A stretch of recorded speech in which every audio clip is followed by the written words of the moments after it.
First News with Keeler in the morning on WIBX and WIBX950.com. Through Fox News, we have Wendy Patrick on right now. She is a legal expert, and we had topics we were going to hit, but there's only one that is relevant right now, and that is the Andrew Cuomo story. Wendy Patrick, good morning. Do we have her? Did I mess something up? Angela, see if she's still there. I don't have her. I don't know what's going on. So do you want, on my own, as we're waiting for her, do you want me to read some of the... She's back? Okay, Wendy, are you there? Good morning. Yep, I'm here. Good morning to you. Gotcha. So, let's see. Some of the allegations in the New York AG report. The governor was counseling a woman who was a victim of sexual assault, asking her if she dated older guys in the executive chambers. The governor, you had a couple here where he was looking at someone's T-shirt and pointing the finger and basically touching the woman's breasts, etc., etc., etc. He says, I'm Italian. This is how we act. We just like to kiss people. I think he's dead in the water. What do you think? You know what? I think that's probably an understatement, given not only the amount of women. Remember, now we're up to 11 that have accused him of a wide range of inappropriate behavior, but also because of all the different levels of prospective exposure. So we look at, obviously, the upcoming impeachment proceedings, and at least there's an inquiry that's been opened. Mm-hmm. We also look at the reality that given this patterns make the predator type of analysis, that certainly there may be civil suits, there may be a criminal investigation. In fact, there is a criminal investigation. We'll see where that leads.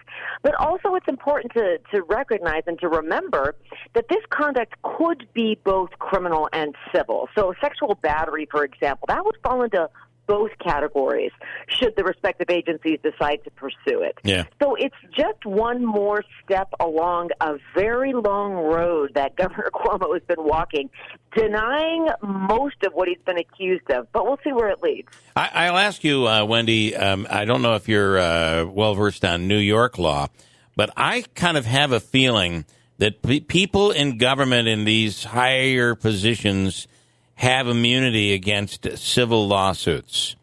Or am I looking at that incorrectly?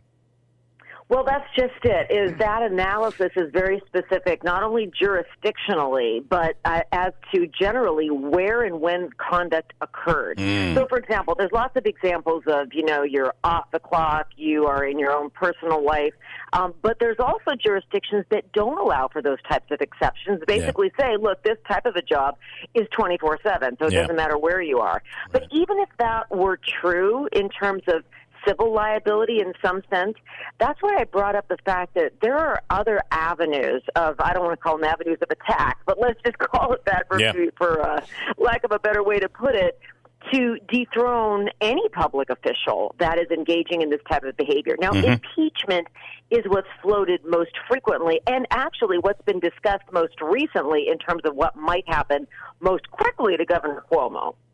It's interesting that prior to now, they had the AG report done by a Democrat. It comes out, it's scathing. But prior to now, everybody's been waiting on the sidelines. Most Democrats, and any chance of impeachment never would have made it through the Democrat-controlled Assembly. And, oh, by the way, so is the Senate controlled by Democrats. But that changed yesterday. They all came out. Don't you feel like the writing is on the wall? Cuomo took one last shot yesterday.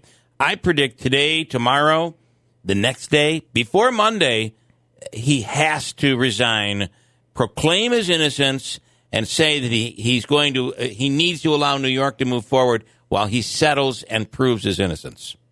Oh, I think that is a great prediction because remember this report, they interviewed 179 witnesses. You know how much time it takes to do that? Yeah. And collected tens of thousands of documents. And it really sort of gave cover to a lot of his, I don't want to call them supporters, but let's just say lots of fellow Democrats that were unwilling to rush to judgment feel vindicated now that there has been this broad-ranging investigation that took months, that Governor Cuomo himself authorized. Remember that back in the day? He's the one that authorized this investigation.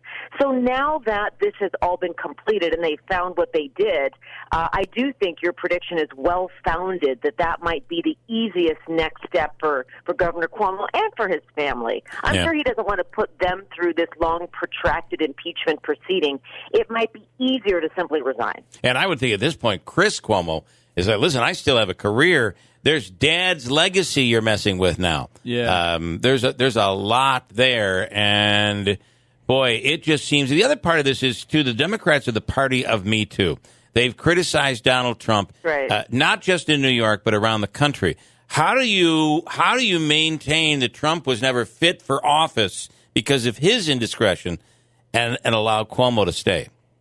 I don't think you do, and I think that's what we've seen even with some of his allies over the last couple of days. I mean, we heard President Biden at the press conference yesterday join the chorus, unwillingly, remember, it was in response to a reporter's question, but even he agreed that he should resign. And I think the calls for his resignation are not just public, but I think they're behind the scenes as well, no doubt from some of his staunch supporters, friends, and confidants, and probably from his family, as you point out, Chris, and probably, his immediate family as well in terms of his wife, his kids. This is the type of thing that can be so personal, and he may say, I'm going to do it to protect my family, to protect from this continual negative exposure. It might be easier than putting everybody through continuing to fight these allegations over the next couple of months. Wendy Patrick, thank you so much. We appreciate your time. It was a pleasure. Thanks for having me. Have a great day.